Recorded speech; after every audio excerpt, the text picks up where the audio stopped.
ئەمڕۆ لیژنەی هونەری بۆ نووسینەوەی دەقی هەمواری یاسای هەڵبژاردنەکانی پەرلەمانی کوردستان لە بارگای مەکتەبی هەڵبژاردننی پارتی دیموکراتی کوردستان کۆبووینەوە.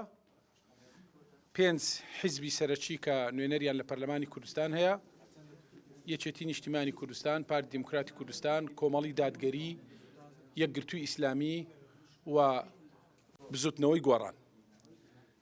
لە گفتوگۆی چەند کاتژمێریدا گفتوگۆیەکی وردمان لەسەر تەواوی بڕگە و مادەکانی هەمواری یاسای هەڵبژاردن کرد. ئەتوانم بڵێم تێڕوانینی زۆر هاوبەش هەبوو، کۆمەڵێک هەنگاوی باشمان بردۆتە پێش بۆ ئەوەی بتوانین ڕێکەوتنێکی گشتگیر لەسەر هەمواری یاسای هەڵبژاردن بکەین بە حکمەوەی کە یاسای هەڵبژاردن ڕەهەندێکی نیشتیمانی هەیە.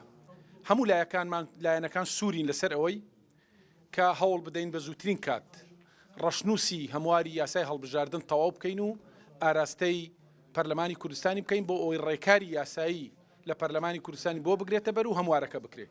کۆبوونەوەی ئەوڕۆمان کۆبوونێکی زۆر باش بوو و لێک تێگەیشتنی باش هەبوو و گفتوگۆکان بەردەوامن و لە ئایندەشدا دانیشتنی تر ئەکرێت لە نێوان بەشی با بڵێن لیژنەی هونەری ئەو هێزە سیاسیانە بۆ ئەوەی بتوانین هەمواری یاسای هەڵبژاردن کە ڕەهەندێکی نیشتیمانی هەیە، پرسی هەڵبژاردن کە پرسێکە پەیوەندیدارە بە تەواوی هاوڵاتیانی هەرێمی کوردستان و ئایندەی حکومڕانی لە هەرێمی کوردستان ڕێکەوتنێکی گشتگیری لەسەر بکەین.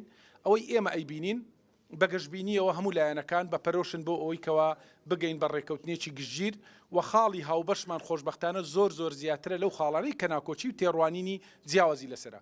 لە ڕۆژانی ئایندەشدا کۆبوونەوەکانمان لە ئایندێکی نزیک بەردەوامە بێ بۆ ئەوی بتوانین لە نزیکترین دەرفەتدا ڕەشنووسی هەمواری یاسای هەڵبژاردنەکانی پەرلەمانی کوردستان تەواو بکەین و ئاراستەی پەرلەمانی کوردستان بکەین.